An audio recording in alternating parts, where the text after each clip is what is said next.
Taka levantó con cuidado al extraño ciervo sobre su espalda, con el corazón lleno de esperanza, ya que sería la primera vez que tendría carne fresca después de tantos días de hambre.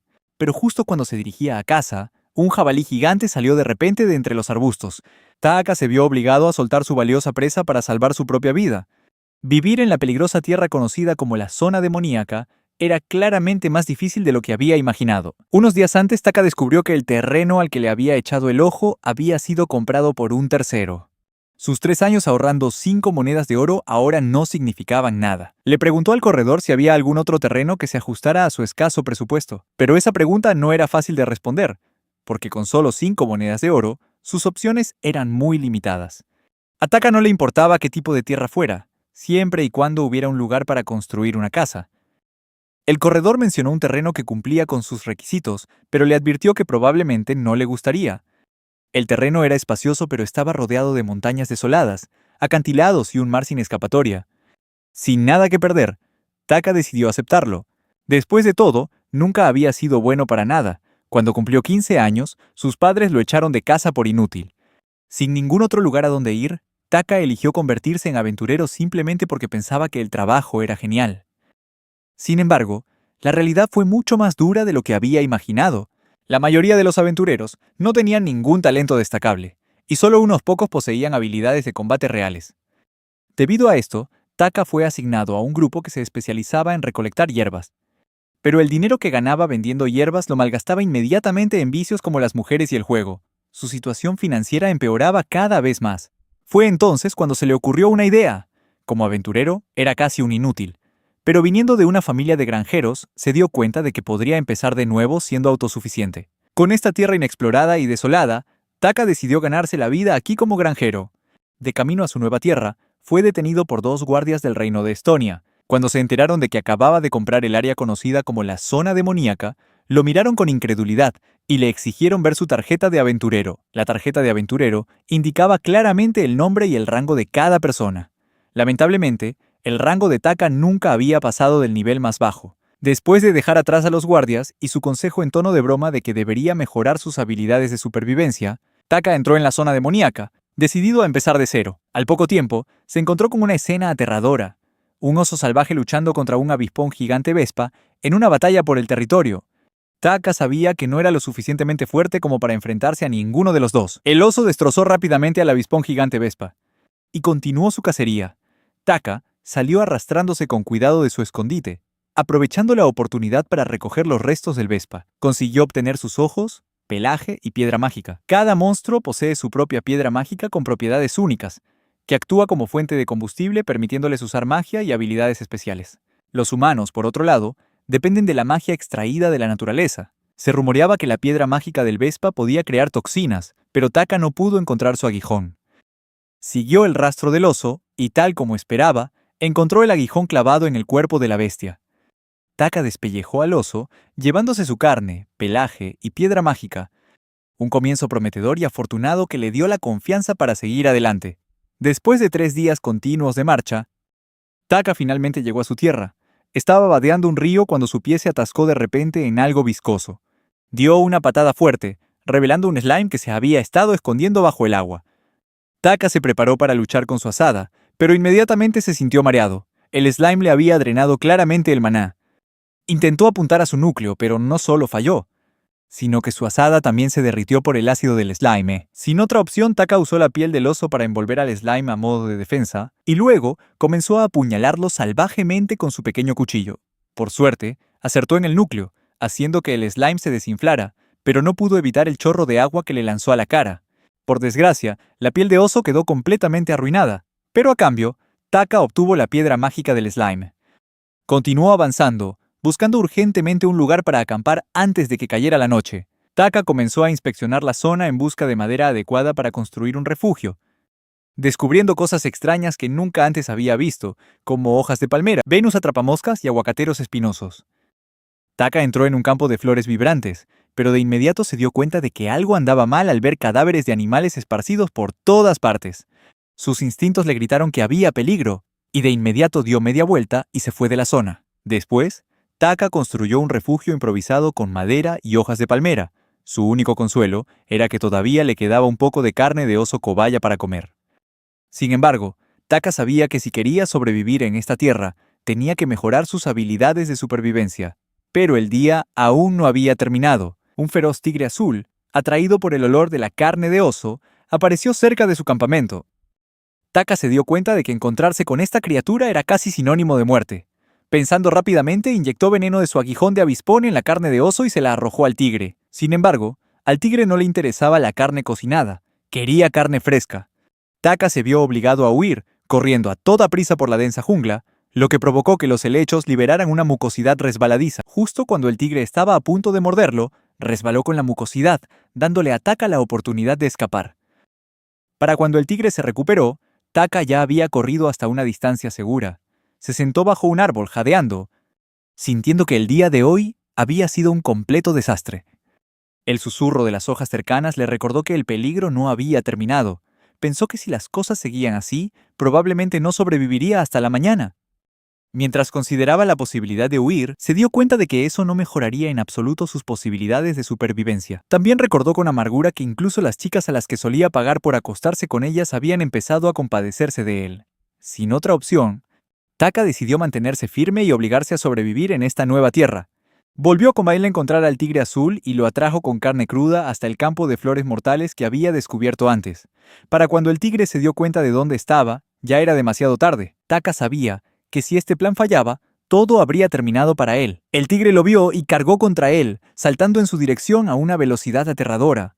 Pero en el aire, cayó de repente, rodando inofensivamente hasta el centro del campo de flores. Tal y como Taka había predicho, aquellas flores contenían un potente somnífero. Taka se cubrió rápidamente la cara para evitar ser afectado por el somnífero, y luego usó su hacha para cortar la cabeza del tigre. Taka intentó asar la carne del tigre, pero su extraño color azul y su textura inusual hicieron que le fuera imposible comerla. Finalmente se rindió y se tumbó, anhelando una comida de verdad. Aunque este bosque estaba lleno de desafíos, decidió intentarlo un poco más. Este era un lugar hostil, pero era su lugar. En sueños, Taka vio la imagen de un centro comercial abarrotado en Japón, seguida por la de una pequeña pantalla de ordenador.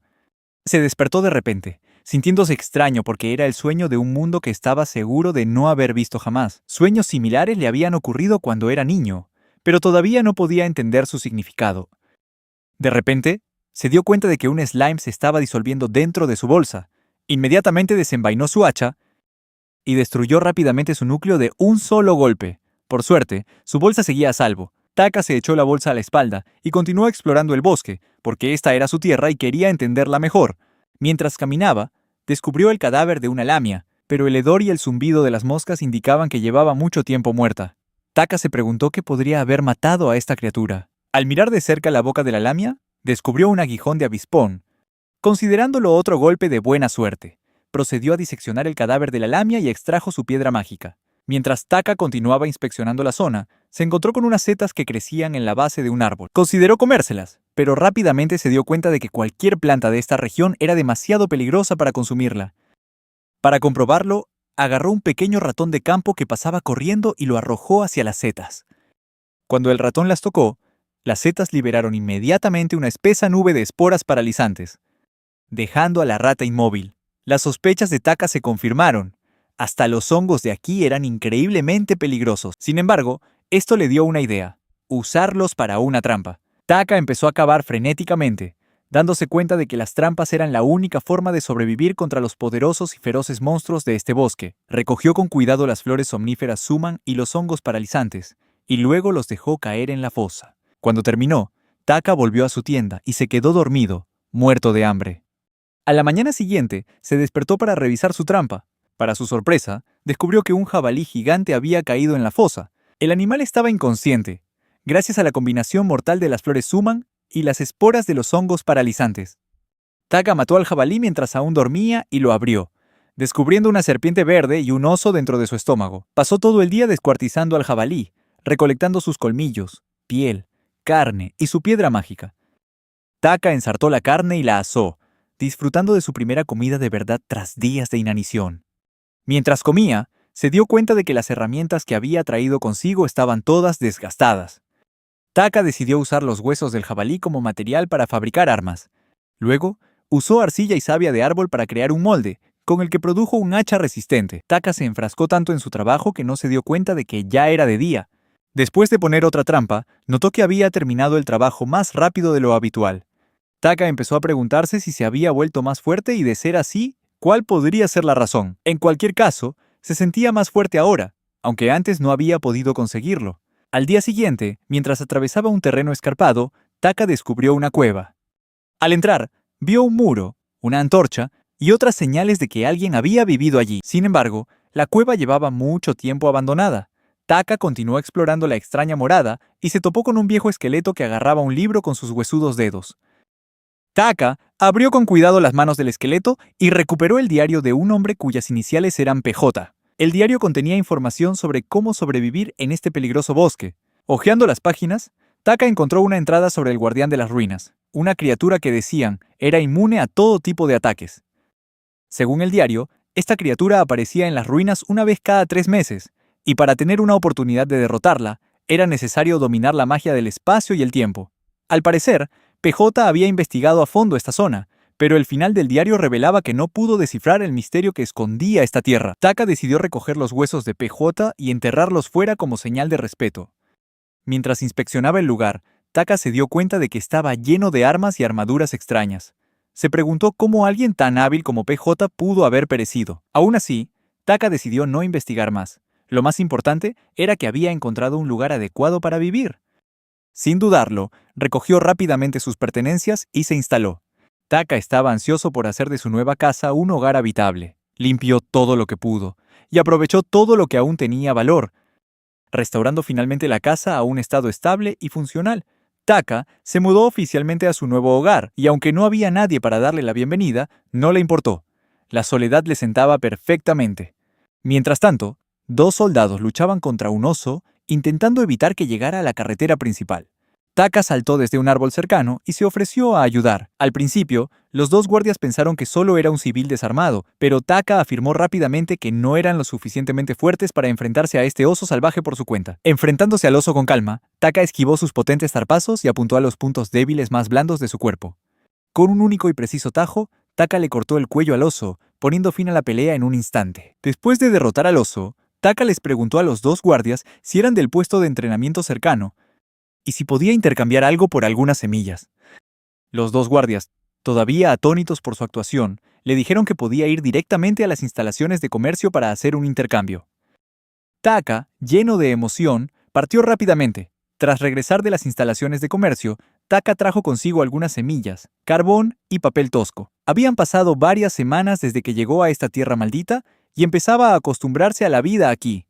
Sin embargo, para evitar perderse en esta vasta zona, Taka sabía que necesitaba hacer un mapa.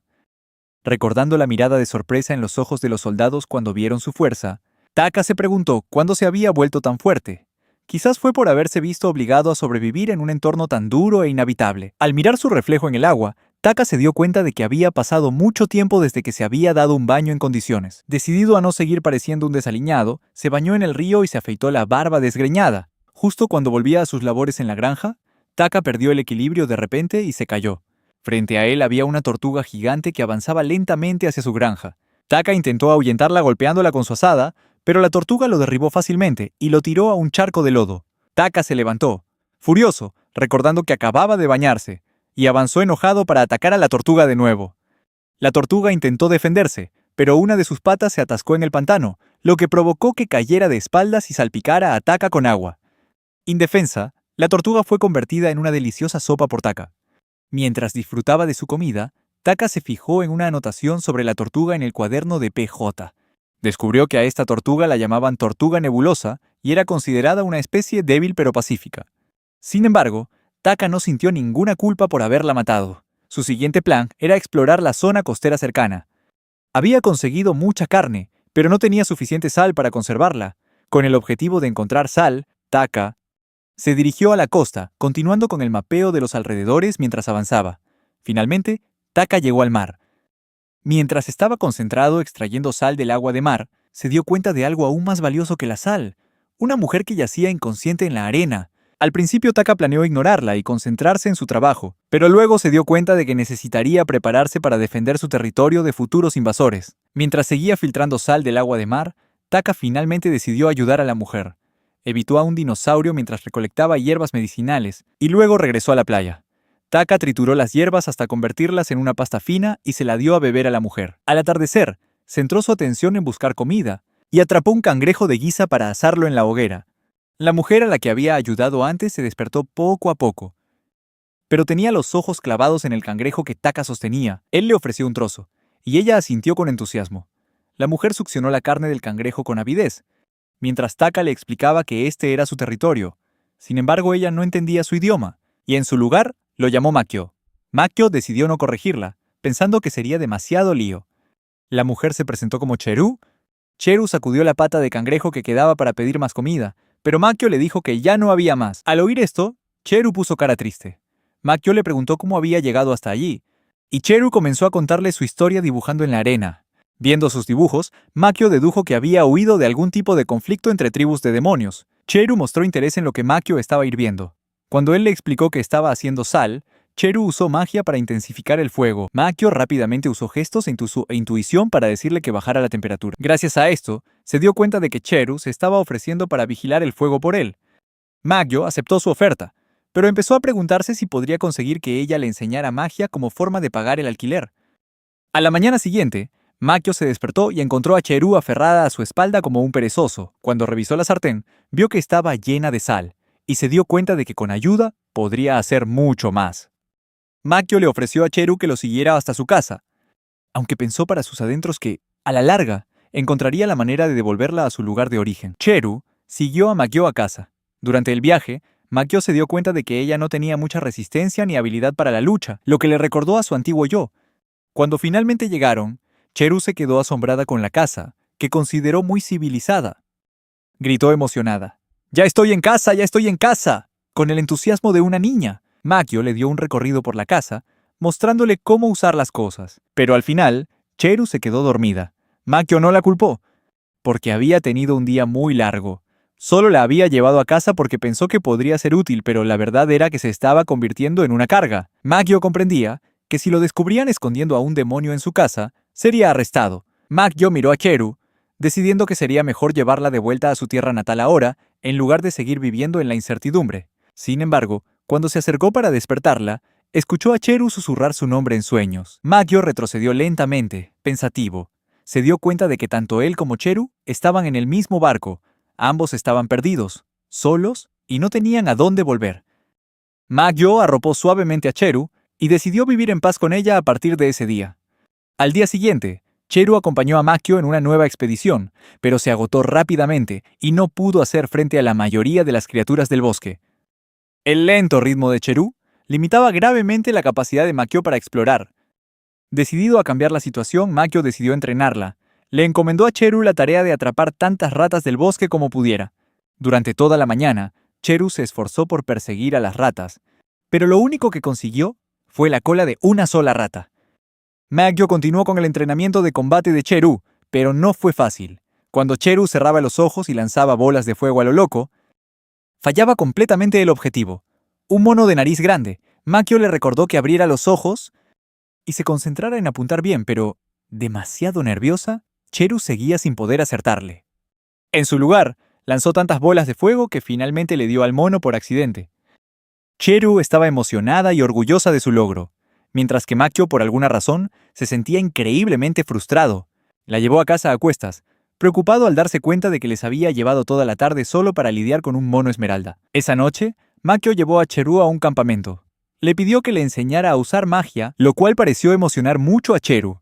Tocó la palma de Makio, canalizando su flujo mágico hacia él. Makio sintió un agradable calor extendiéndose por sus dedos, una sensación extraña y nueva.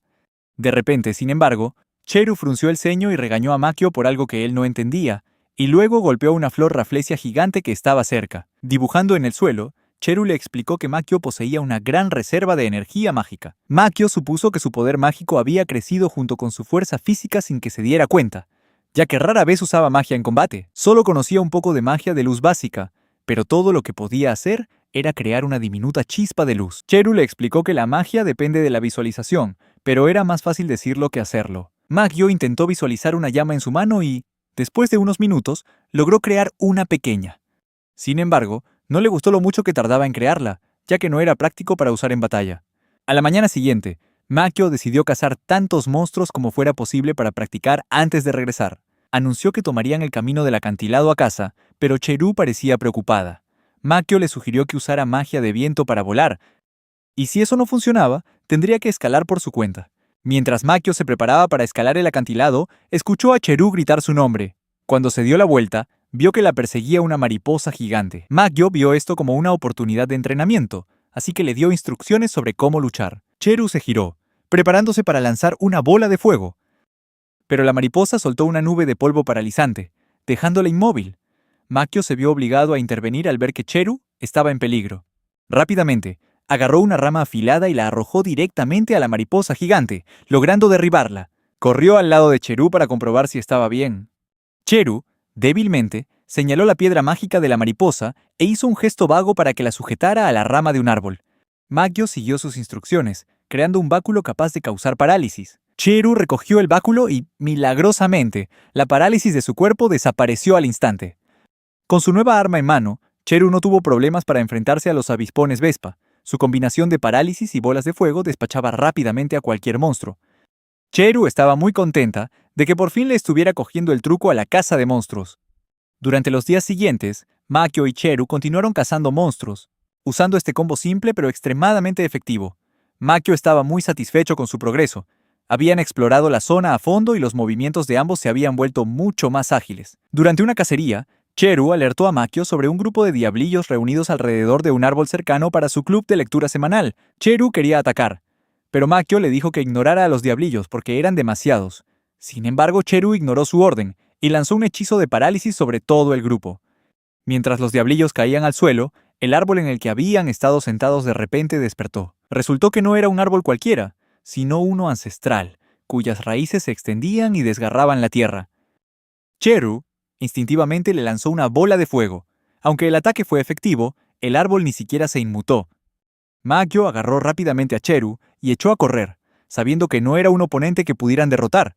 El árbol ancestral los persiguió, intentando atraparlos con sus raíces gigantes. Las raíces casi los alcanzaban una y otra vez.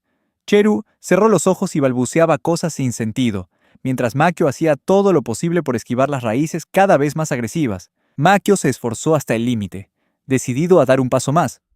De repente, tuvo un vago recuerdo de su vida pasada. Inmediatamente después, un poder extraordinario invadió a Makio y saltó por encima de un acantilado entero. Solo cuando sus pies tocaron el suelo se dio cuenta de lo que acababa de hacer. La fuerza del salto lo hizo dar varias volteretas antes de detenerse. Ambos se giraron para mirar al gigantesco árbol ancestral y vieron cómo se alejaba enfadado, mostrando claramente su frustración. Makio le preguntó a Cheru si había usado magia para ayudarlo a saltar el acantilado, pero ella negó con la cabeza y lo señaló. Esto hizo que Makio se preguntara si el misterioso panel que vio en su recuerdo estaba relacionado con lo que acababa de ocurrir. Entonces, Cheru usó magia curativa para tratar las heridas leves de Makio. Él aprovechó la oportunidad para preguntarle cómo usar la magia curativa, pero Cheru simplemente le explicó que tenía que sentirlo. Makio no entendió en absoluto su explicación. Mientras experimentaba, Makio cubrió su daga con fuego mágico, pero se pasó, calentándola hasta el punto de que era imposible de sostener. Dejó caer la daga, dándose cuenta de que convertir un arma hecha de resina de coco en una espada mágica no era una idea muy factible. Desde el encuentro con el árbol ancestral, Makio había fabricado varias armas más, pero ninguna le daba la misma sensación que el extraño poder que sintió aquel día. Cuando Cheru vino a llamarlo para almorzar, Makio envolvió su puño en magia y golpeó el suelo, haciendo que se abriera una gran grieta. Cheru empezó a parlotear sobre algo inmediatamente, pero una vez más, Makio no tenía ni la menor idea de lo que decía. Makio supuso que había descubierto algo asombroso sobre la magia. Siguió a Cheru a casa, pero cuando vio que el almuerzo que había preparado consistía en solo unos trozos de carne cruda y algunas bayas silvestres, negó con la cabeza consternado. Era evidente que eso no se podía comer. Makio le dijo a Cheru que mirara mientras empezaba a hacer pan desde cero. Cuando Cheru probó la comida desconocida, quedó tan encantada que comió con mucho gusto. A Makio le alegró que le gustara, pero sabía que, con el tiempo, tendría que encontrar una forma de llevarla a casa, aunque ella había sido de gran ayuda en las tareas de la granja. Makio llevó a Cheru a talar árboles, con la intención de usar la madera para construirle un bote. Usó el hacha hecha de resina de coco para derribar los árboles, pero el proceso era increíblemente lento y agotador. Pensó con frustración que sería mucho más rápido si tuviera un arma de verdad, y entonces recordó que sí la tenía. Makio volvió a la cueva y sacó una de las viejas armas de PJ. Imbuyó la cabeza del hacha con magia de viento, convirtiéndola en una herramienta poderosa. De un solo golpe, no derribó uno o dos, sino docenas de grandes árboles. Esto superó con creces las expectativas de Makio. Se preguntó si estas armas eran demasiado sensibles a la magia. En cualquier caso, decidió que usar esa arma era demasiado peligroso. Finalmente, Makio y Cheru reunieron una gran cantidad de madera, suficiente para construir un pequeño bote. Sin embargo, Makio se dio cuenta de que la madera todavía estaba húmeda, así que aún no podía empezar a construir el bote. Decidió pasar el resto del tiempo practicando cómo canalizar la magia, mientras Cheru anunciaba con entusiasmo que se iba de casa. Mientras el sol empezaba a ponerse, Makio se dio cuenta de lo rápido que había pasado el tiempo. Cheru regresó con un poco de pan que había horneado ella misma, y los dos lo compartieron junto a una fogata crepitante. Era una vida sencilla, pero a Makio le parecía cómoda y agradable. A la mañana siguiente, Makio sintió una fría ráfaga de viento pasar por su cara. Cuando abrió los ojos, se dio cuenta de que él y Cheru estaban a cientos de metros en el aire. Una bandada de guibernos los había atrapado a ambos mientras dormían. Estaban demasiado alto como para que cualquier plan de escape fuera viable. Cheru se despertó presa del pánico y empezó a lanzar bolas de fuego a los guibernos. Makio decidió seguir el ejemplo de Cheru. Sacó un pequeño cuchillo de su bolsa y apuñaló la garra del guiberno, obligándolo a soltarlo. Sin embargo, cayó justo en la trayectoria de otro guiberno. Sin dudarlo, Makio canalizó magia de tierra en su mano y le dio un puñetazo al guiberno en plena mandíbula, destrozándosela. Luego saltó a la espalda del guiberno, corrió hasta su cabeza y le asestó otro potente puñetazo. El guiberno perdió el control y cayó en picado hacia el suelo. Justo antes del impacto, Makio envolvió sus pies en magia de viento y saltó de la espalda de la bestia, aterrizando a salvo. Makio fue a ver rápidamente cómo estaba Cheru y descubrió que ella había optado por una táctica diferente. Se había envuelto a sí misma y al guiberno en magia de agua. Habría sido un plan perfecto si tan solo Cheru hubiera recordado que no puede respirar bajo el agua. Makio la bajó del guiberno y le hizo la reanimación cardiopulmonar para salvarla. Mirando a lo lejos, Makio se dio cuenta de que el sol se estaba poniendo y que estaban en una tierra extraña sin absolutamente ninguna provisión. La situación empeoró cuando el brillante atardecer iluminó la zona, obligándolos a refugiarse en una cueva cercana. Pero las cosas se pusieron aún peor cuando Cheru cayó enferma de repente, y Makio se dio cuenta de que en ese páramo, la medicina era un lujo. Revisó el diario de PJ en busca de información útil y descubrió que las piedras mágicas de los diablillos podían curar un resfriado. Sin otra opción, Makio decidió regresar al pantano para encontrarlos. Pero no podía llevarse a Cheru en su estado. Makio refugió a Cheru con un ala de guiberno como si fuera una cúpula protectora. Luego, imbuyó sus piernas con magia y corrió disparado directo al pantano. Allí, encontró rápidamente un pequeño grupo de diablillos y los derrotó con facilidad, recogiendo algunas piedras mágicas. Pero casi olvidó un detalle crucial. Estos diablillos estaban protegidos por un árbol antiguo gigante. El árbol antiguo tembló y atacó a Makio con sus poderosas raíces. Sin tiempo y con aún menos paciencia, Makio imbuyó su cuerpo con magia de piedra y fuego, y luego cortó el árbol como si fuera de papel. En realidad, sí que estaba hecho de madera. Mientras tanto, Cheru yacía acurrucada, temblando de frío incluso en el abrasador calor del desierto. Makio, cubierto de heridas, regresó finalmente con las piedras mágicas de los diablillos, e inmediatamente se las dio a Cheru. Cheru consumió las piedras mágicas, y un humo negro y lleno de miasma escapó, como si su propia enfermedad hubiera tomado forma. Cheru recuperó rápidamente su habitual alegría, para gran deleite de Makio, que vio que se había recuperado. Después, los dos comenzaron su largo viaje de regreso a casa, con Cheru manteniéndose más cerca de Makio que nunca. Mientras tanto, un grupo de aventureros apareció en la frontera del territorio demoníaco que Makio administraba. Mientras Makio se preparaba para otro día de cultivo, Cheru le informó de que había intrusos. Makio y Cheru observaron en silencio desde la distancia. El grupo de aventureros, compuesto por personajes extraños como Gandalf el Gris, Chun-Li, Joan of Arc, John Ice y algunos otros personajes secundarios, entró en el bosque. Makio se dio cuenta de lo mucho que les costaba luchar incluso contra los slimes más básicos. Por no hablar de las serpientes verdes gigantes, Cheru incluso bostezó, pues todo aquello le parecía una comedia aburrida. Makio se dio cuenta de que el grupo estaba agotado después de solo unas pocas batallas menores, y muchos de ellos se habían quedado sin magia. Makio decidió acercarse a los aventureros como el propietario de la zona. Les preguntó qué estaban haciendo allí. El líder del grupo declaró que eran el grupo Rayo Blanco. Makio les informó severamente que estaban en una propiedad privada sin permiso, y les aconsejó que se fueran de inmediato. El líder se molestó, sintiéndose menospreciado por Makio. Sin embargo, Makio simplemente estaba preocupado por su seguridad. Si les costaba vencer a los slimes, era mejor que se fueran de la zona cuanto antes. De repente, una rana dragón gigante pasó por allí, haciendo que todo el grupo Rayo Blanco huyera aterrorizado. Pero Cheru se dio cuenta de que habían dejado atrás algo que parecía importante, la clériga del grupo, que ahora estaba inconsciente. Makio suspiró, dándose cuenta de que esto iba a ser más problemático de lo que había pensado. Decidió llevarse a la clériga a su cueva. Como se estaba preparando para ir al fuerte cercano a intercambiar mercancías, pensó que también podría llevarse a la mujer con él. Cheru estaba emocionada por el viaje, pero Makio le advirtió que se ocultara los cuernos para evitar problemas. Después de atar a la clériga sobre el montón de mercancías, Makio y Cheru se dirigieron al puesto comercial. Cuando llegaron, Makio fue recibido por su cliente habitual. El hombre notó rápidamente que Makio llevaba una invitada extra con él esta vez. Mientras negociaban sus intercambios habituales, Makio les pidió que cuidaran de la clériga que había rescatado de las tierras demoníacas. El mercader estaba particularmente interesado en una de las espadas que Makio había forjado, usando los colmillos de un tigre verde, junto con bastones caseros con piedras mágicas incrustadas. Creyendo que eran objetos valiosos, Makio pidió a cambio armas de metal, herramientas de artesanía y algo de ropa de mujer. Además quería un libro de magia sobre el espacio-tiempo. Sin embargo, el jefe del puesto comercial dudaba que tal libro existiera, y si lo hacía, sería increíblemente caro. También le advirtió a Makio que había muchas falsificaciones en el mercado, y que si quería asegurarse de la calidad, lo mejor sería ir a una ciudad importante para comprobarlo por sí mismo. Makio le agradeció el consejo. A la mañana siguiente, Makio decidió pasar todo el día buscando las ruinas que PJ había mencionado en su diario. Sin embargo, la ubicación exacta de las ruinas no estaba escrita con claridad. Makio miró el mapa que había dibujado de las tierras demoníacas y llegó a la conclusión de que su mejor opción para encontrar las ruinas era dirigirse al sur. Después de abrirse paso entre ciempiés gigantes y monstruos Chopper, Makio y Cheru, inesperadamente, se encontraron perdidos en un desierto, a pesar de que acababan de estar caminando por un bosque. Ante ellos se extendían interminables dunas de arena bajo un calor abrasador, pero eso era solo lo que Makio podía ver en la superficie.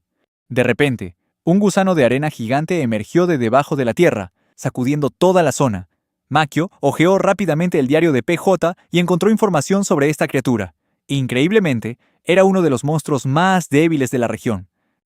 Makio no podía entender cómo una criatura tan enorme podía ser considerada débil. Él y Cheru huyeron aterrorizados, pero no llegaron muy lejos antes de que la criatura les pisara los talones. Obligado a defenderse, Makio usó su espada imbuida de magia para atacar al monstruo. Pero la herida que le infligió fue solo un corte pequeño e insignificante. Makio y Cheru corrieron de vuelta hacia el bosque, donde finalmente pudieron recuperar el aliento tras la persecución. Aún conmocionado, Makio se preguntaba por qué una criatura tan aterradora era considerada débil. Abrió de nuevo el diario de PJ para estudiarlo más a fondo, y descubrió un tipo de arma que había pasado por alto todo este tiempo. Dibujó un círculo mágico que había copiado del diario de PJ, pero cuando canalizó su magia en él, el círculo explotó. Lo intentó de nuevo, y consiguió crear una extraña clase de magia espacio-temporal. Tras una inspección más detallada, Makio se dio cuenta de que estos círculos mágicos aparecían por todas las pertenencias de PJ. Esto solo hizo más profundo el misterio que rodeaba a PJ. No había duda, PJ era una persona increíblemente talentosa y poderosa. ¿Pero por qué murió de forma tan discreta en un bosque salvaje? Makio simplemente no podía entenderlo. Al día siguiente, Makio decidió volver al desierto para la revancha. Pero antes de irse, se detuvo junto al río para coger más agua. Justo en ese momento, Cheru le dio un golpecito en el hombro y señaló a lo lejos. La mujer que había salvado el otro día estaba allí de pie. Makio le preguntó qué quería, y ella se presentó como Jennifer Valkov, anunciando que había dejado el grupo Relámpago Blanco. Jennifer quería unirse al grupo de Makio. Sin embargo, Makio se negó de inmediato, diciendo que ya tenía a todos los que necesitaba. Jennifer declaró con orgullo que podía usar muchos tipos de magia curativa, y que también estaba a cargo de gestionar los suministros de su antiguo grupo. Aún así, Makio siguió negándose, pero ella reveló que era del norte y que estaba cada vez más desesperada por unirse a su grupo. Makio se dio cuenta rápidamente de que Jennifer no había dejado el grupo Relámpago Blanco por su cuenta, sino que en realidad la habían echado.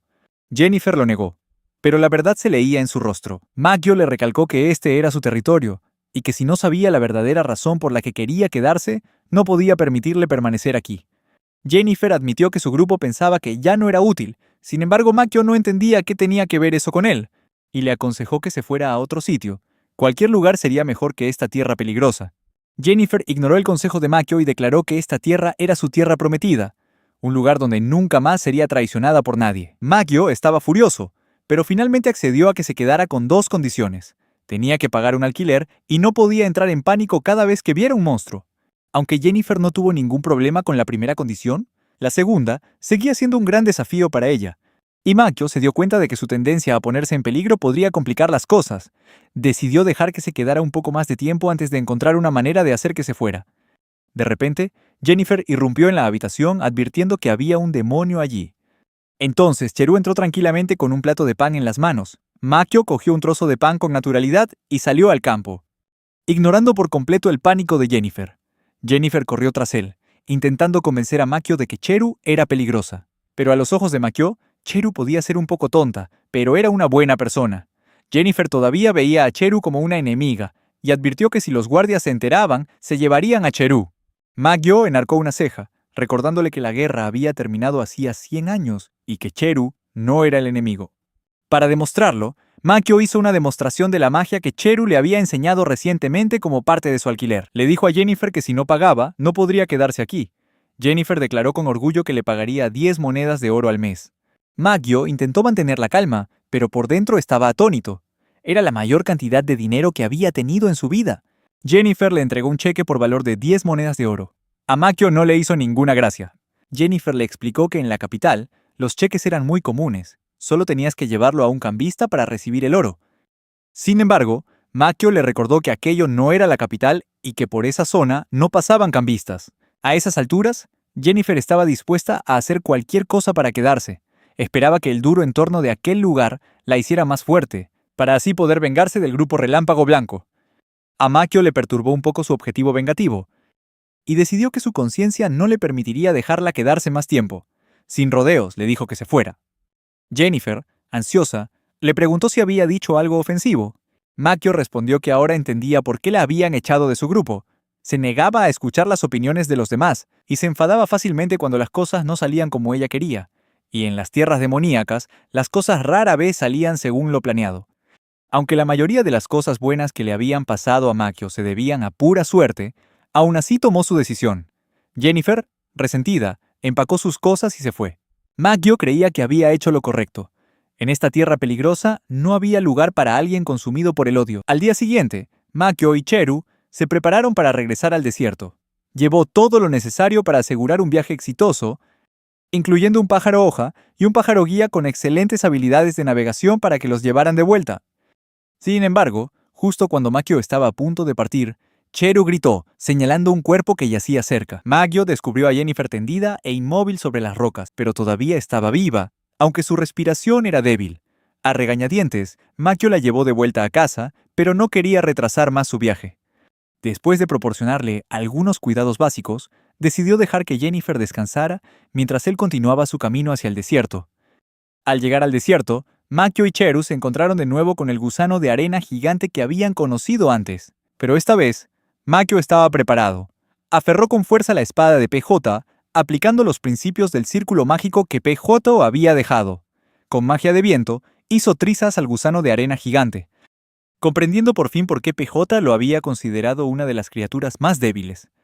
Según las anotaciones del diario, la mayoría de los monstruos de este desierto no eran realmente fuertes, pero PJ hacía hincapié en tener especial cuidado con las plantas venenosas.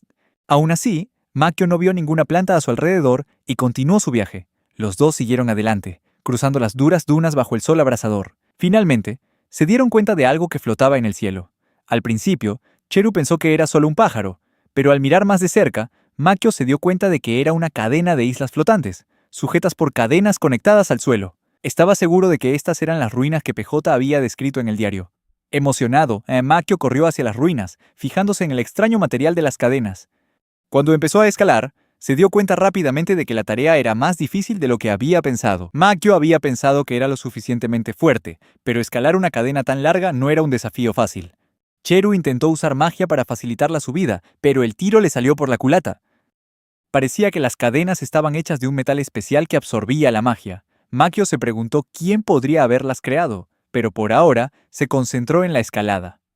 El camino fue largo y peligroso, pero después de lo que pareció una eternidad, Makio y Cheru finalmente llegaron a la cima. Pisaron la isla flotante, que albergaba un pueblo en ruinas cubierto de plantas silvestres. Los dos exploraron rápidamente la isla y encontraron muchas pruebas de una civilización que alguna vez fue próspera. Sin embargo, no había huesos ni ninguna señal de conflicto.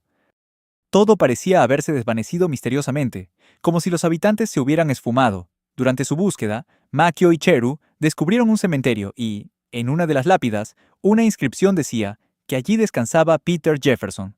Cheru se dio cuenta de inmediato de que este era el nombre completo del PJ mencionado en el diario. Pero si Peter Jefferson estaba realmente enterrado bajo esta lápida, entonces, ¿de quién era el esqueleto de la cueva? Makio no tenía respuesta. Al caer la noche, montó el campamento para pasar la noche, pero el misterio de las ruinas lo mantenía pensativo, aunque el frío nocturno era una preocupación más inmediata. Incapaz de soportar el frío, le preguntó a Cheru si podían acurrucarse para darse calor. Cheru aceptó felizmente, y los dos lograron pasar la fría noche. Al no encontrar nada de valor en las ruinas, Mingyo y Cheru decidieron regresar a casa usando el pájaro guía. Makio estaba cubierto de arena, lo cual era incómodo y se metía por todas partes. De vuelta en casa, él y Cheru comieron un poco de pan para recuperar fuerzas, pero algo no se sentía bien. Rápidamente descubrió que Jennifer seguía allí, con el cuerpo todavía gravemente herido. Cheru usó inmediatamente magia curativa para ayudarla.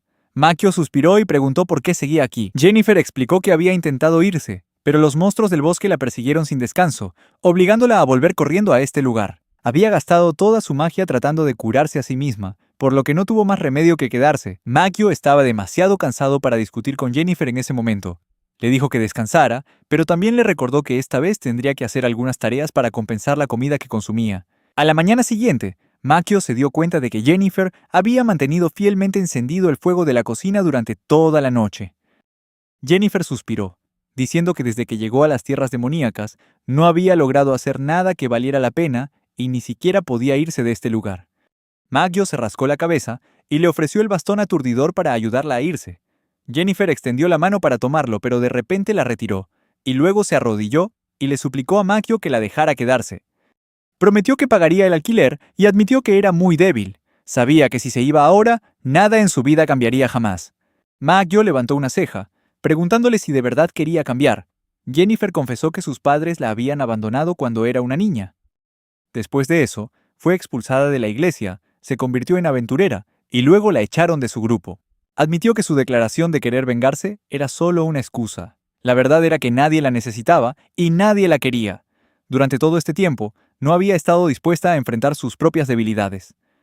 Makio le preguntó a Jennifer cuál era su razón para querer vivir aquí.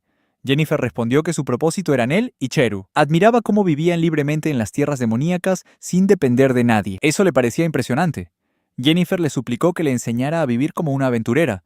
Makio respondió con indiferencia que él no era un aventurero, solo estaba tratando de explorar su patio trasero. Le dijo que podía hacer lo que quisiera, pero que tenía que hacerlo sola. Jennifer aceptó y le pidió a Cheru que le enseñara a hornear pan. Muy rápidamente, se instaló en la casa, eligiendo un pequeño rincón para su cama. La casa de Makio se volvió un poco más animada. Jennifer le dio a Makio su primer pago de alquiler, una vieja moneda de oro que había encontrado en un zombie, el único monstruo que podía derrotar. Y así, Jennifer se unió a la extraña y pequeña familia de Makio. Una noche, Jennifer le preguntó con curiosidad a Makio qué estaba haciendo. Él le explicó que estaba fabricando algo para intercambiar en el puesto de avanzada cercano, pero que no creía que valiera mucho. Sin embargo, Jennifer no estaba de acuerdo. Señaló que un bastón aturdidor era una herramienta extremadamente poderosa, especialmente útil para los aventureros, y su valor era considerable. Al oír esto, Makio se sintió un poco feliz de saber que algo que él hacía era muy valorado. Mientras Makio y Cheru se preparaban para ir al puesto de avanzada, Jennifer fue a despedirlos. Cheru preguntó con curiosidad sobre los planes de Jennifer, y Makio explicó que Jennifer todavía estaba perdida, así que se quedaría en casa. Cheru comentó que Jennifer era igual que ella al principio. Cuando llegaron al puesto de avanzada, el capitán le informó a Makio que sus bastones aturdidores eran muy populares y que habían recibido muchos pedidos nuevos.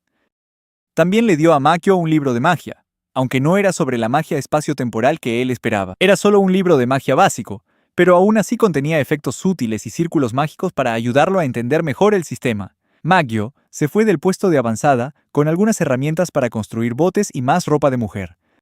Cuando regresó a casa, comenzó a estudiar los círculos mágicos en las espadas de Peter e intentó clasificarlos según el sistema. Sin embargo, la mayoría de los círculos mágicos en el resto del equipo de Peter seguían siendo imposibles de identificar. Jennifer se asomó a la habitación, notó que Makio no hacía más que leer libros y le preguntó por qué no estaba cazando monstruos. Él respondió que si quería cazar, que fuera a hacerlo ella misma, ya que ambos eran aventureros pero en viajes diferentes. Jennifer lo entendió y salió de la habitación, no sin antes agradecerle a Makio por comprarle ropa. Makio solo respondió que la compró porque era conveniente, no por ninguna razón en especial. Ninguno de ellos se dio cuenta de que una nueva figura había puesto un pie en las tierras demoníacas. Esa tarde, Cheru regresó a casa cubierta con la sangre de una tortuga nebulosa. Le entregó a Makio una extraña rosquilla cubierta de símbolos de rayos. Makio lo reconoció de inmediato como un objeto artificial, aunque no pasó nada cuando intentó usar magia en él. Sin embargo, rápidamente se dio cuenta de que el patrón en la rosquilla coincidía con los dibujos del diario de Peter. Makio le preguntó a Cheru dónde lo había encontrado, y ella le explicó que fue en el pantano. Añadió que había intentado enseñarle a nadar a Jennifer, aunque Jennifer casi se ahoga. Makio quiso investigar el pantano, ya que existía la posibilidad de que hubiera ruinas allí.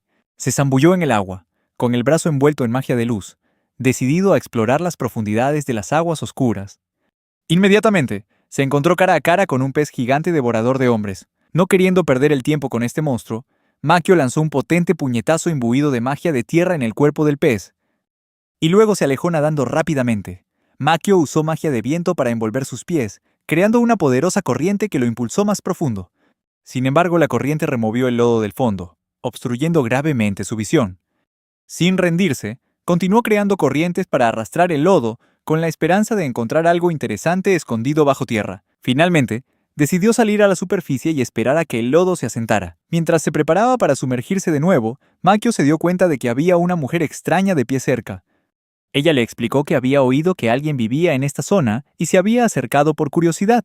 Sin embargo, en cuanto entró en el agua, un limo salió de repente y la atacó. Mientras la mujer luchaba en el agua, Makio decidió que sería más fácil salvarla si realmente empezaba a hundirse. Y cuando eso ocurrió, saltó inmediatamente y la arrastró hasta la orilla. En el proceso, descubrió accidentalmente una extraña cualidad femenina en ella. Makio le advirtió que venir a las tierras demoníacas sin preparación era como buscar la muerte. Sin embargo, ella estaba decidida a seguir adelante, pues había oído que aquí se podían encontrar báculos de la más alta calidad. Makio le explicó que esos báculos solo se vendían en el puesto de avanzada, pero ella le suplicó desesperadamente que le vendiera uno.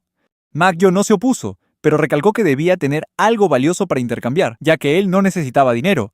Ella le dijo que mirara dentro de su mochila. Makio rebuscó en ella y encontró un libro de historia sobre la región.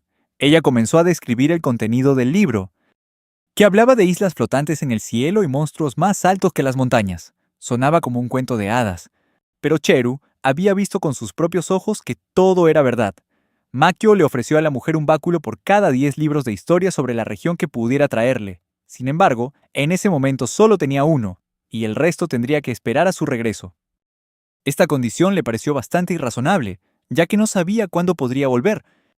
Tras pensarlo un poco, Makio le dijo que mantuviera en secreto lo que estaba a punto de revelarle. Le quitó la capucha a Cheru, revelando su par de cuernos de demonio. Como era de esperar, la mujer estaba aterrorizada. Makio la amenazó de inmediato, obligándola a prometer que no revelaría lo que acababa de ver. Aterrada, aceptó rápidamente. Makio le dijo entonces a Jennifer que comprobara si había otros bienes para intercambiar y le pidió a Cheru que creara algunos báculos mágicos más. Le preguntó a la mujer por qué los necesitaba, y ella reveló que había una rebelión en su tierra natal.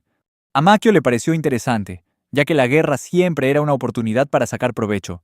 Jennifer apartó a Makio y le confesó su sospecha de que la mujer no era quien decía ser. La calidad de sus productos era demasiado alta para una simple mercader. Jennifer supuso que lo más probable era que se los hubiera robado a un noble. Aún así, el rostro de la mujer le resultaba algo familiar. Ladrona o no, Makio seguía dispuesto a comerciar con ella. La mujer los oyó llamarla ladrona y lo negó de inmediato. Makio le preguntó directamente sobre el origen de los artículos. Finalmente, admitió que era una noble de Kenia del Este, y que los artículos se los había dado su tío para que comerciara. Jennifer explicó que Kenia del Este era el reino más cercano a esta región. Las tierras demoníacas a menudo se confundían como parte del territorio de Kenia del Este. Makio le aconsejó que huyera, pero ella se negó rotundamente, diciendo que a su gente no se le permitía huir. Makio supuso que su tío la había enviado aquí para protegerla, pero ella no lo creía. A pesar de todo, Makio decidió intercambiar los báculos mágicos. Tras completar la transacción volvió a investigar las ruinas, pero no encontró nada de interés. Al día siguiente, Makio decidió quedarse en casa y leer los libros que había recibido en el intercambio con la mujer de Kenia del Este. El libro hablaba del pasado de las tierras demoníacas, una época en la que era una nación próspera cuya gente fue desapareciendo gradualmente en grandes cantidades. El libro también mencionaba islas flotantes siendo devoradas por bestias gigantes, y una especie de ciervo que era considerado un mensajero de Dios. Makio no pudo evitar preocuparse, sabiendo que Kenia del Este caía frecuentemente en rebeliones. Con una guerra de por medio, este podría no ser un conflicto tan simple como había pensado al principio. Parecía que algo más grande se estaba gestando. Al día siguiente, Makio fue al puesto de avanzada para informar a los guardias sobre la rebelión. Sin embargo, el capitán afirmó que no tenía nada que ver con ellos, ya que la rebelión sería sofocada tarde o temprano. Makio decidió confiar en la palabra del capitán y se dirigió a casa. En el camino, le sorprendió un fuerte aguacero, más intenso que cualquiera que Makio hubiera visto antes. Cuando regresaron, Jennifer ya había comenzado a implementar medidas para controlar la inundación. Sin embargo, a este ritmo sus tierras de cultivo quedarían completamente destruidas. Makio corrió hacia los campos, que se encontraban en un estado crítico. Usó magia para desviar el flujo del agua de lluvia, salvando los arrozales justo antes de que quedaran completamente sumergidos. Sin embargo, cuando regresó a casa, la situación no había mejorado mucho. Aunque había detenido la inundación en los campos, las zonas de alrededor habían sufrido daños aún más graves. Esto significaba que tendrían que importar alimentos durante un tiempo. La lluvia caía sin parar y al día siguiente se había vuelto aún más intensa. Makio consideró usar los círculos mágicos de Peter para poner una trampa para cazar. Se le ocurrió la idea de colocar un círculo mágico explosivo debajo de una tabla de madera y dejarla afuera, esperando que un animal la pisara por accidente. El plan parecía bueno en su mente, hasta que escuchó una fuerte explosión. Jennifer y Cheru entraron corriendo para llamarlo. Cuando salió, Makio se quedó atónito al ver que había aparecido una montaña gigante, una que definitivamente no estaba allí antes. Lo extraño era que la tormenta a su alrededor parecía doblegarse a la voluntad de esta montaña. Sin embargo, la parte más extraña fue que la montaña comenzó a moverse. Las tormentas y las ráfagas de viento arrasaban con todo a su paso. La montaña misma parecía estar acumulando el poder de la tormenta, como si lo recolectara y usara para sus propios fines. Makio se dio cuenta de que esta era la misma bestia mágica que Peter había descrito en su diario, una criatura que aparecía una vez cada 3 meses. Monstruos como tortugas de niebla, osos y ciempiés gigantes eran arrastrados como muñecos de trapo. Los que sobrevivían al ciclón eran fulminados por un rayo. Makio notó que algunos monstruos huían hacia el norte, ya que parte de sus cuevas habían sido destruidas. Tomando una decisión rápida, él también eligió el norte como su ruta de escape. La tormenta continuaba rugiendo sin piedad, trayendo destrucción consigo. Le dijo a Cheru que usara el hechizo de transferencia de energía en sus piernas, y le ordenó a Jennifer que no se soltara, pasara lo que pasara. Con su fuerza mejorada, el grupo corrió con todas sus fuerzas para escapar de la ira de la naturaleza. Detrás de ellos, los rayos caían continuamente, destruyendo a los desafortunados monstruos en su camino. El suelo gemía, como si estuviera a punto de colapsar bajo el poder brutal de la tormenta. Finalmente, llegaron al páramo del norte, pero la situación allí no era mejor. Monstruos y demonios por todas partes caían uno por uno, ya fuera arrastrados por el viento o muertos. Makio se dio cuenta de que el páramo era solo una pérdida de tiempo. Sin otra opción, decidió regresar al bosque para buscar otro refugio. En su camino de regreso, el pie de Makio se deslizó a través de las tablas podridas que cubrían la boca de un viejo pozo, haciéndolo caer inesperadamente. Makio se frotó la cabeza, tratando de orientarse. Se preguntó dónde estaba. ¿En un pozo? ¿O quizás en las ruinas de una civilización que alguna vez vivió aquí? Intentó ponerse de pie pero tenía la pierna rota y no podía moverse. Jennifer bajó rápidamente a investigar. La única suerte era que todavía estaban vivos, y el ciclón y la fuerte lluvia no parecían haber llegado a este lugar. Cheru miró desde arriba antes de bajar de un salto, cargando un montón de leña. Ella usó su magia de trueno para encender un fuego, creando una cálida hoguera que ayudó a calmar su ansiedad. Incluso desde aquí, Makio todavía podía escuchar los pasos del monstruo a lo lejos. Jennifer se disculpó por haber sido una carga todo este tiempo, pero Makio le aseguró que aún no estaban fuera de peligro. Sin embargo, no mucho después, Makio se derrumbó por el agotamiento. Cuando despertó, escuchó el sonido del agua cayendo desde arriba. Cheru lo sacudió para despertarlo. Jennifer había usado magia curativa en su pierna, permitiéndole caminar de nuevo. Cheru lo guió hasta un túnel conectado al pozo. Makio la siguió por el pasadizo, preguntándose en qué parte del mundo estaban. Iluminó hacia adelante y descubrió una cueva cubierta de hongos brillantes. La vista era mística, pero también les advertía que no comieran nada de aquí. Después de un rato, se toparon con un lago subterráneo, pero la oscuridad era demasiado densa como para que pudieran ver con claridad. Cheru le entregó a Makio una piedra de trueno, que había encontrado en un esqueleto cercano. El esqueleto de un hombre estaba sentado cerca. Makio descubrió un libro agarrado entre sus dedos huesudos. Jennifer lo reconoció como una edición antigua de la Guía de Viaje del Aventurero. El libro describía la piedra de trueno como la llave de una mazmorra e instaba al lector a no perderla. El libro también advertía que si la llave era robada por una bestia mágica, provocaría la destrucción del mundo. Makio estaba confundido. ¿Podría un monstruo realmente robar una mazmorra? Miró a Jennifer y a Cheru, quienes pensaron que era imposible. Una vez que la bestia mágica y la tormenta pasaron, comenzaron su viaje de regreso a las tierras de los demonios. Makio salió del pozo. La tormenta había pasado y el monstruo gigante se había ido. Bajó una cuerda para que Cheru y Jennifer pudieran subir después de él. Makio miró a su alrededor y fue testigo de la devastación dejada por la tormenta. Los árboles estaban destrozados y los monstruos muertos cubrían el suelo del bosque. Cheru se quejó de que tenía hambre, y Makio de repente se dio cuenta de que no había comido nada desde el día anterior. Sin embargo, no tenía ningún deseo de comerse a los monstruos muertos, así que le pidió a Cheru que comiera algunas semillas y aguantara el hambre por ahora. Regresaron a su refugio, pero cuando llegaron, lo encontraron completamente destrozado. Adentro todo estaba en ruinas y sus provisiones de comida también habían sido destruidas. Jennifer les insistió en que volvieran a hacer el lugar habitable rápidamente. Después de una tarde de limpieza, finalmente hicieron suficiente espacio para dormir cómodamente. Cheru se durmió casi de inmediato, y no mucho después, Jennifer también se quedó dormida. Makio quería darse un baño, pero justo cuando estaba a punto de hacerlo, también se quedó dormido profundamente. Sin embargo, una extraña sensación lo despertó de golpe. Algo se retorcía en sus pantalones. Metió la mano y sacó una pequeña moneda, la misma que Jennifer le había dado cuando llegó. La moneda se le escapó de la mano a Makio y salió rodando. Él se abalanzó tras la preciada moneda y terminó fuera de la cueva. La moneda no se detuvo ahí. Seguía escapándose de sus manos, rodando más y más profundo en el bosque, hasta que se detuvo al borde de un pantano. Makio hizo un último intento por agarrar la moneda, pero se le volvió a escapar de los dedos y cayó en el pantano turbio. Hundió la mano en el agua y finalmente recuperó la moneda, pero justo cuando sacaba la mano, una mujer extraña emergió de la superficie del agua. La mujer no le prestó atención a Makio. Se dio la vuelta, flotó sobre el agua por un momento y luego desapareció. Al día siguiente, Makio les dijo a las dos chicas que había visto un fantasma. Cheru se mostró escéptica y le pareció divertidísimo, pero Jennifer estaba más seria. Le preguntó a Makio si había hecho algo para enfadar al fantasma. De todos modos, Jennifer le aseguró a Makio que el problema podría resolverse fácilmente si le arrojaba un poco de agua bendita al fantasma. Como sacerdotisa, Jennifer tenía la habilidad de crear agua bendita. Preparó un pequeño frasco de agua y lo santificó con su magia. Apenas unos minutos después, Jennifer le dio a Makio un frasco de agua bendita. Makio estaba completamente convencido de que Jennifer era una auténtica sacerdotisa. Colocó la moneda en el agua para purificarla. Pasaron el resto del día trabajando duro, reparando su hogar.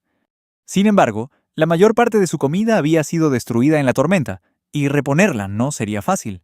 Jennifer llevó a Makio a la armería y le mostró que las pertenencias de Peter no tenían ni un solo rasguño. Ella especuló que las armas y la armadura estaban hechas de adamantita, un material increíblemente duradero y precioso. Sus propiedades eran tan potentes que se decía que podía volver a los amigos unos contra otros. Aún así, Makio no vio señales de que Peter hubiera trabajado con alguien más. Entonces, Cheru le llamó la atención sobre una sección del suelo que había sido destruida por la tormenta. Debajo de los escombros había un extraño círculo mágico que emitía un brillo tenue. Sintiendo el peligro, empujó apresuradamente a Jennifer y Cheru fuera de la habitación. Esa noche, Makio se alarmó al ver que la moneda en el agua bendita comenzaba a moverse violentamente. La bendición de Jennifer no tuvo efecto.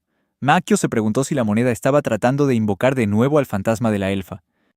Decidió que tenía que ponerle fin a esto de una vez por todas. Tomó el frasco de agua bendita y se adentró en el bosque, en dirección al pantano. Se aventuró en una zona más profunda que antes, y al pisar un montón de hojas secas, oyó un gemido debajo. Makio dio un salto hacia atrás y, solo para asegurarse de que había pisado a alguien, volvió a pisar. Tras confirmar que efectivamente había alguien ahí debajo, apartó las hojas secas y descubrió a la mujer que había conocido el día anterior. No era un fantasma, sino una criatura real de carne y hueso. La elfa le pidió ayuda a Makio en voz baja.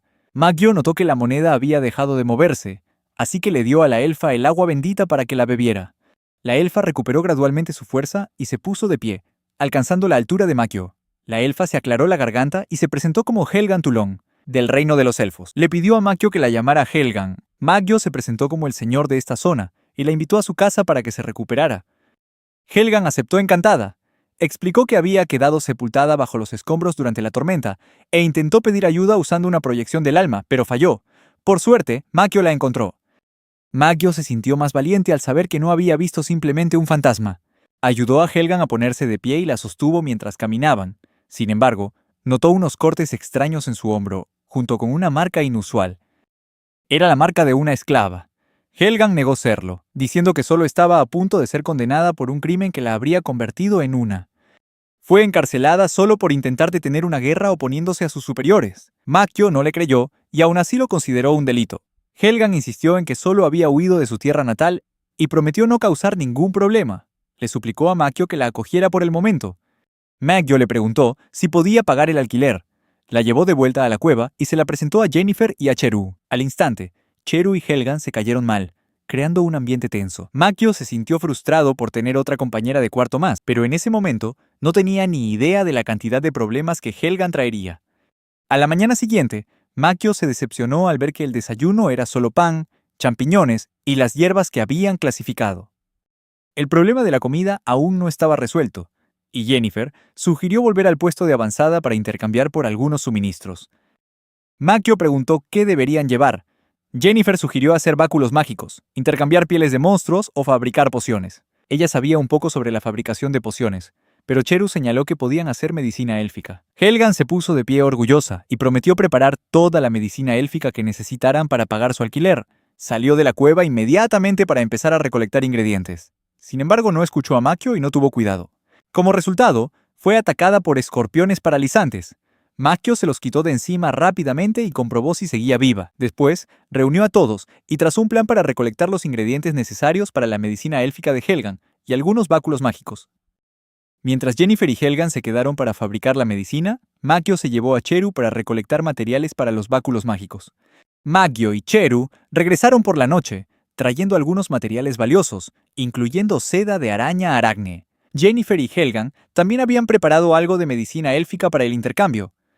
Makio reiteró que mientras Helgan pudiera pagar su alquiler con su trabajo, podría quedarse. Después de preparar todos los artículos, Makio llevó a Cheru al puesto de avanzada. Esta vez su objetivo era conseguir comida y algunas herramientas de construcción. Sin embargo, al llegar al puesto de avanzada, Makio sintió que algo andaba mal.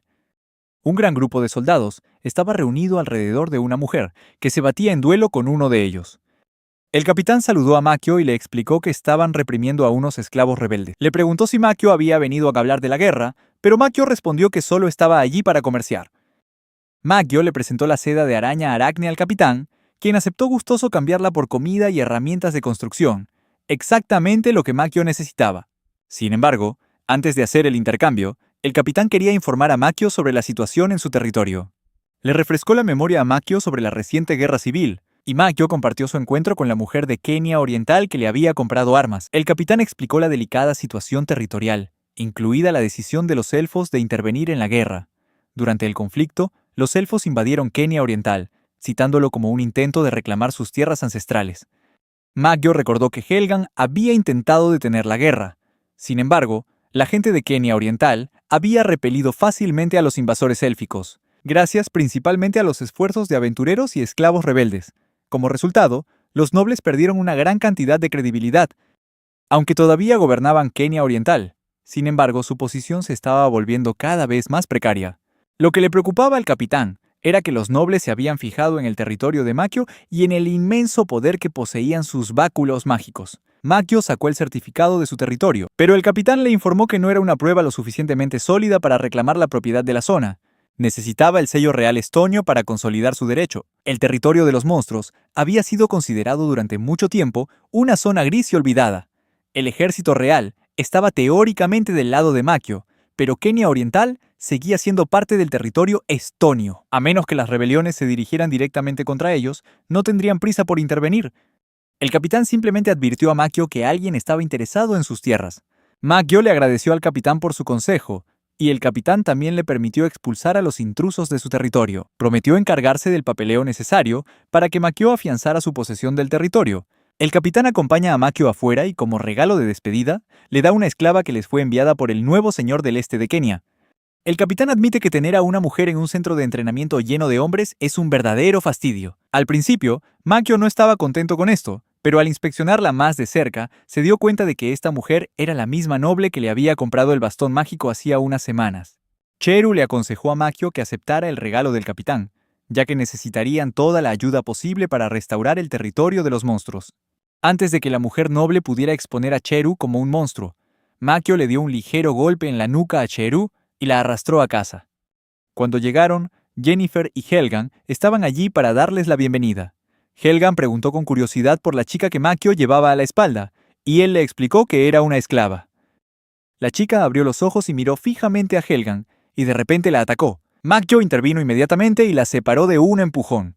Les ordenó que se trataran como compañeras esclavas, pero ambas se negaron a ser esclavas. Makio repitió una vez más con severidad que tenían que trabajar duro, o las echaría. A la mañana siguiente, Makio sorprendió a Helgan y a Sylvia pidiéndole a Jennifer que añadiera un poco de condimento al estofado. Esta era una buena señal de que estaban empezando a llevarse bien, al menos en la mente de Makio.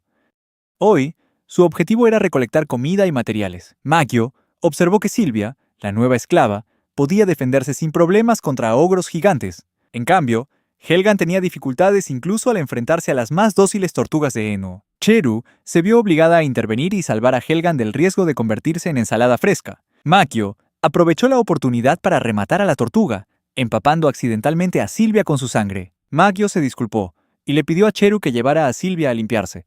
Helgan, a quien también le habían salpicado algunas gotas de sangre, decidió unírseles. Mientras tanto, Makio aprovechó ese tiempo para preparar sopa de tortuga. Sin embargo, no pasó mucho tiempo antes de que Cheru le informara frenéticamente a Makio sobre algo inquietante. Lo llevó hasta un caballo muerto, con los intestinos esparcidos por el suelo. Jennifer vio otros 2 caballos cerca, y todos tenían sillas de montar. Otros objetos abandonados incluían una bolsa, algunas armas y manchas de sangre. Makio encontró una carta en una de las bolsas y se sintió intranquilo por su contenido. Helgan le advirtió a Makio sobre la presencia de un nido de vespas cercano, lo que le llevó a la conclusión de que los jinetes se habían convertido en comida para las avispas. Supuso que ya no tenían salvación y ordenó a todos que dieran media vuelta. Se dio cuenta de que Helgan parecía estar cubierta de extraños tatuajes. Ella admitió que estaba maldita y que esos tatuajes ayudaban a limitar su poder, impidiéndole usar magia. A Makio no le importó demasiado mientras pudiera seguir haciendo pociones para él. A Helgan le sorprendió que no le preocupara su maldición. Pero Cheru señaló que ella también estaba maldita, y Sylvia añadió que ella tampoco podía usar mucha magia, conociendo solo 2 hechizos, ambos relacionados con la mejora de la fuerza en combate. Makio se sintió extrañamente tranquilizado por su conversación. Arrugó el papel, lo tiró a un lado y corrió tras ellas. El papel se desdobló lentamente, revelando un mensaje que exigía que abandonaran el territorio de inmediato. Helgan se despertó, sobresaltando a Makio. Anunció que Cheru le había enseñado a usar savia del árbol yacie para hacer pociones. Makio le dijo que las vasijas de barro podrían ser mejores porque se endurecen más rápido. Helgan se fue, y Makio se sintió molesto de que esa fuera la única razón por la que lo había despertado. Sin embargo, Helgan dijo que ella y Cheru habían visto algo extraño en el arroyo del oeste. Era un no muerto y, con suerte, no era un clicker.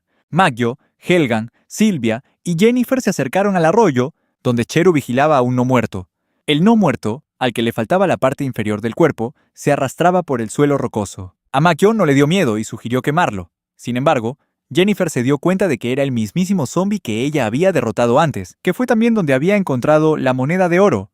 Makio le ordenó a Cheru que quemara al zombie para evitar que el virus se propagara. Helgan le preguntó a Makio sobre la importancia de la moneda, y cuando se enteró de que lo había guiado hasta ella, de repente, exclamó que este zombie podría haber sido un explorador élfico fallecido. Sin embargo, el rostro deformado y la falta de signos de envejecimiento hacían que esto fuera difícil de confirmar. Era posible que este fuera uno de los predecesores de Helgan que había venido aquí antes. Tomó la moneda de oro y la examinó cuidadosamente, llegando a la conclusión de que era una moneda auténtica de la ciudad de Midgard, en el reino de Yggdrasil. Todos en Yggdrasil, desde los niños hasta los ancianos, podían usar magia. El reino tuvo en el pasado un extenso comercio con la tierra de los elfos, pero los registros correspondientes se perdieron hace mucho tiempo. Silvia recordó haber leído esto en un libro de historia. Helgan le preguntó inmediatamente dónde estaba el libro, y Makio se ofreció a ir a buscarlo. Makio y Helgan revisaron juntos el libro de historia que narraba el pasado del territorio demoníaco. También le mostró las notas de Peter, especialmente la última página, donde expresaba su lamento por no haber podido desvelar el misterio de esta tierra. Makio reveló que encontró el libro en el cuerpo de la persona que estaba antes en esta cueva, pero que él y Cheru habían descubierto la tumba de Peter en la isla flotante. A Helgan esto le pareció muy extraño. ¿Por qué estaba la tumba de Peter en la isla flotante? ¿Pero su diario estaba en manos de un desconocido en una cueva? Makio pensaba lo mismo. Señaló de nuevo la última página y mostró que la caligrafía en esa página era más cuidada que en las anteriores, lo que indicaba que el diario de Peter había sido escrito por dos autores. Makio pensó que era muy probable. Parecía que ninguno de los dos pudo resolver el misterio de las tierras demoníacas, y si se añadía al predecesor de Helgan a la mezcla, ya eran tres las personas involucradas. Helgan especuló que las tierras demoníacas podrían haber sido el antiguo hogar del reino de Yggdrasil. Aunque los textos los describían como mensajeros de los dioses, Cheru comentó que esos monstruos eran considerados mensajeros del diablo en el mundo de los monstruos. El misterio no hacía más que profundizarse, solo tenían más preguntas sin respuesta. Helgan declaró que se quedaría aquí hasta que pudiera resolver este misterio por sí misma. Jennifer admitió que a ella también le estaba empezando a picar la curiosidad, al igual que a Silvia. Como dueño del terreno, Makio advirtió que echaría a cualquiera que intentara llevarse el tesoro de esas ruinas. El misterio quedó sin resolver y volvieron a sus quehaceres diarios. Silvia le preguntó a Makio si podía fabricar armas y armaduras con materiales de monstruos, y él la animó a intentarlo. Silvia logró crear una armadura impresionante. A pesar de ser la primera vez que lo hacía, se convirtió en la herrera oficial del grupo. Silvia le pidió a Makio que le enseñara a luchar, pero él solo podía enseñarle algunas técnicas básicas de supervivencia. A ella no le importó, siempre y cuando la ayudara a volverse más fuerte. Makio le ordenó a Silvia que luchara contra un oso salvaje, pero a ella le costó hacerle un daño significativo. Makio se retractó de su comentario anterior sobre la habilidad de lucha de ella, y le aconsejó que observara los puntos débiles con más cuidado. Si sus ataques no eran efectivos, debía buscar inmediatamente un ángulo de ataque diferente. Makio aprendió a luchar con cursos básicos en el gremio, y el resto lo aprendió sobreviviendo en las tierras de los monstruos. A Silvia le costaba creerlo porque Makio luchaba con una habilidad increíble. Makio tenía un sentido de la observación extremadamente agudo y como protagonista que era, sabía qué hacer. Incluso le enseñó a Silvia a examinar los cuerpos de los enemigos derrotados para comprender mejor sus fortalezas y debilidades. Para demostrar su punto, Makio tomó una fruta cualquiera y probó si era venenosa frotándola contra su piel. Mientras tanto, Jennifer se comió una de inmediato y casi se quema la lengua. Era solo otra lección de supervivencia. Unos días después, mientras el grupo se recuperaba de una expedición, oyeron un grito que provenía del río, al oeste. Makio se llevó a Cheru y ordenó a los demás que se quedaran en la cueva. Cuando llegaron, descubrieron los cuerpos de varios hombres en la orilla, probablemente asesinados por slimes.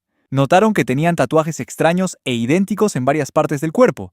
Cheru especuló que sus tierras podrían estar siendo atacadas. Makio no podía precisamente preguntarles a los muertos si habían atacado su territorio. Continúan buscando a alguien a quien preguntar, pero la siguiente persona que encuentran también está muerta. Si se los deja solos, estos cadáveres podrían convertirse en no muertos. Makio quiere evitarlo, llevándolos ante el capitán. Pero primero, quiere mostrarle los cuerpos al resto de su grupo. Silvia reconoce inmediatamente el tatuaje, afirmando que estas personas son asesinos.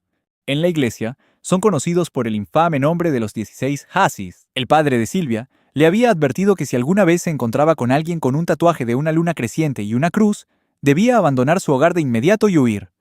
Sin embargo, solo han encontrado unos pocos cuerpos, y los demás podrían seguir en algún lugar de la zona. Helgan pregunta por qué aparecerían asesinos aquí. Pero no faltan objetivos potenciales. Cada uno de ellos es un sospechoso. Makio decide informarle de esto al capitán, esperando que él pueda encargarse. Se dirige solo al puesto de avanzada y le presenta los cuerpos al capitán. El capitán está claramente estresado y se ofrece a encargarse de los cuerpos por ahora y planea hablar con sus superiores para recibir más instrucciones. A Makio no le interesa saber sobre los asesinos, solo le preocupa que sus camaradas puedan regresar. La idea de que alguien se infiltre en su territorio de monstruos inquieta a Makio. El capitán tiene un anuncio importante. Los documentos oficiales que confirman a Makio como el propietario del territorio de monstruos llegarán en 3 días. Esto convertirá oficialmente a Makio en un verdadero noble. Makio está sorprendido, pero también es comprensible, ya que su territorio es muy vasto. Sin embargo, este anuncio da paso al siguiente informe del capitán. Hay una alta probabilidad de que soldados y aventureros de Kenia Oriental invadan el territorio de Makio. Hasta que Makio se convierta oficialmente en el dueño de esta tierra, el ejército estonio no puede intervenir legalmente. Makio tendrá que defender su propio territorio hasta que se certifique su propiedad. El capitán no puede ofrecer ningún apoyo, y confía en la habilidad de Makio para lograr un milagro.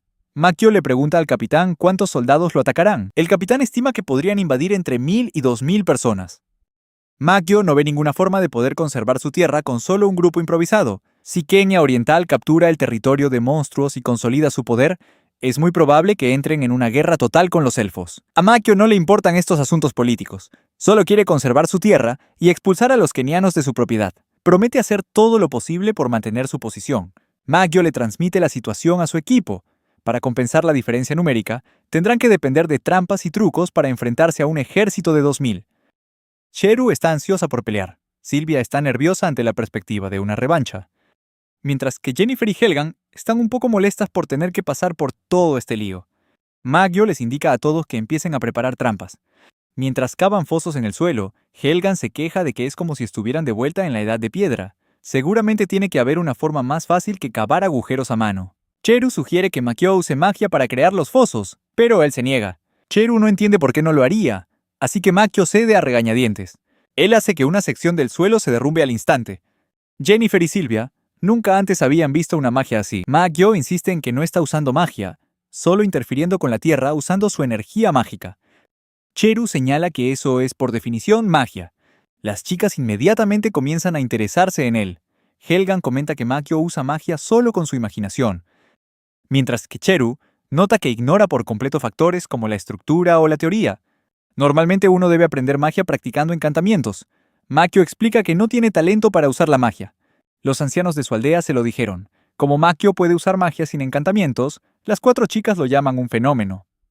Sin embargo, sin importar lo raro que sea Makio, el hecho es que pueden usar su poder a su favor. Helgan sugiere que Makio cree un laberinto con su magia, pero cree que incluso una simple colina sería suficiente para ralentizar el avance del ejército. Si crean hábilmente una cadena de colinas, pueden guiar a los invasores justo al área que quieren, y luego colocar trampas en los valles. Makio sintió que este plan era realmente viable. Preguntó si alguien tenía alguna otra idea, y Sylvia propuso atraer a los monstruos hacia el camino del enemigo. Mientras tanto, Cheru sugirió usar círculos mágicos para ralentizarlos. Había perfeccionado los círculos mágicos que encontró en el cuaderno de Peter. Yennefer señaló que un ejército grande eventualmente tendría que acampar, lo que significaba que tendrían la oportunidad perfecta para envenenar la comida del enemigo.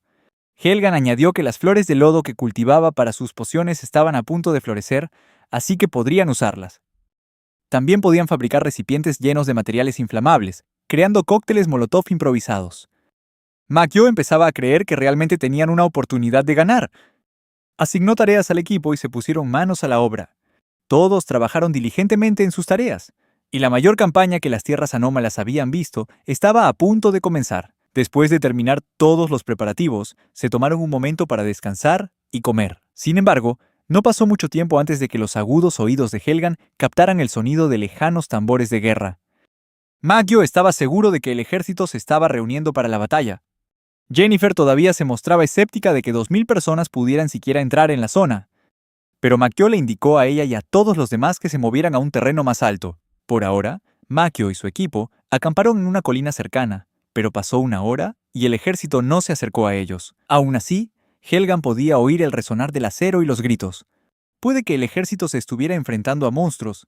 El terreno selvático les dificultaba el avance, y a este ritmo, el ejército podría ser aniquilado antes de que llegaran a su escondite. Cheru y Yennefer regresaron a la cueva, mientras que Makio, Sylvia y Helgan se quedaron atrás, pero como no pasó nada, decidieron regresar también. Sylvia recordó cómo Kenia del Este había sido tomada por aventureros y rebeldes, además de por traiciones internas. Helgan se preguntó si habría un traidor en su propio grupo, pero llegó a la conclusión de que todos eran demasiado tontos para ser traidores. Makio reveló que, después de la batalla, podría convertirse en un noble. Sin embargo, Helgan y Cheru se opusieron a la idea, preocupadas de que se asociara con gente deshonesta y poco fiable. Makio preguntó si alguien del grupo había sido noble antes, y se sorprendió de que Yennefer fuera la única que no lo había sido. Yennefer se sintió insegura, y su complejo de inferioridad se disparó. Maggio les preguntó cuáles eran las responsabilidades de un noble, pero recibió respuestas vagas, variadas y contradictorias. Decidido a averiguar más por su cuenta, Maggio comenzó a investigar de forma independiente. Sin señales de que el enemigo fuera a atacar por la noche, Maggio y su grupo se turnaron para hacer guardia. A la mañana siguiente, sin embargo, se despertaron con el sonido de la explosión de uno de los círculos mágicos de Cherú. Maggio y Silvia corrieron hacia el origen de la explosión, pero solo encontraron un jabalí atrapado en la trampa. Les ordenó que retiraran el jabalí para que no atrajera a más monstruos a la zona, evitando así malgastar sus trampas. De repente, Cheru apareció a su lado y miró hacia el horizonte. Señaló hacia el arroyo, donde, al otro lado del río, el ejército de Kenia del Este avanzaba, paso a paso y sin vacilar. Los soldados comenzaron a usar hachas para talar árboles, aparentemente planeando usarlos para construir un puente y que sus fuerzas cruzaran el río. Jennifer y Helgan trajeron un poco de tocino y frutos secos para darle fuerzas al grupo. Las iban a necesitar. Maggio decidió esperar y observar la situación, pero le encargó a Cheru que preparara una barbacoa para atraer monstruos a su zona. Los soldados de Kenia del Este montaron un puente improvisado y cruzaron el río hacia el territorio de los demonios. Sin embargo, cruzar el río era increíblemente peligroso. Muchos fueron arrastrados bajo el agua por limos y se ahogaron. La tierra más allá tampoco era segura. Los soldados fueron acosados por monos narigudos y demonios voladores, lo que provocó que la moral del ejército cayera. Aún así, siguieron adelante, hasta que entraron en un valle creado por las colinas artificiales de Maggio. Aquí, docenas de ellos cayeron en trampas, mientras que el resto fueron devorados por plantas carnívoras, disueltos en los fluidos de raflesias gigantes o picados hasta la muerte por avispones vespa. La moral del ejército se desplomó, y el comandante ordenó a sus soldados que retrocedieran para poder quemar todas las amenazas. Maggio se dio cuenta de que el comandante del ejército era un mago. Si tan solo pudieran matarlo, esta invasión podría terminar antes de tiempo. Helgan apuntó su arco hacia el mago y le disparó una flecha, acertándole justo cuando estaba recitando un hechizo. Maggio elogió a Helgan, pero ella masculló que había fallado. Los soldados formaron inmediatamente una barrera frente al mago para protegerlo de cualquier otro ataque. El mago se retiró al otro lado del río y le ordenó al ejército que siguiera avanzando. Uno de los soldados se burló del liderazgo del mago. Un grupo de aventureros cruzó el puente de pontones y entró en el territorio de los demonios. Silvia los vio desde su puesto de observación. Los rostros de los aventureros eran inconfundibles, y se dio cuenta de que el ejército principal de los rebeldes había llegado.